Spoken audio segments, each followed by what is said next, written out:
Have you ever experienced the pressure of reoperation because of prosthetic issues such as screw or abutment fracture?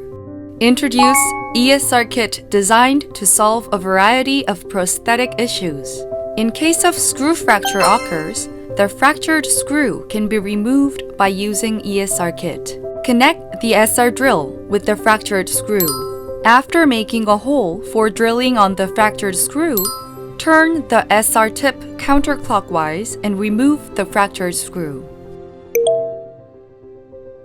Also, after using the reverse drill, connect the screw holder on the fractured screw. Then, turn the screw holder counterclockwise to remove the fractured screw. In addition to screw fracture, the Esr Kit can be used for removing the fractured abutment, repairing damaged thread of implant and screw hex slip. Try Esr Kit, designed to solve a variety of prosthetic issues.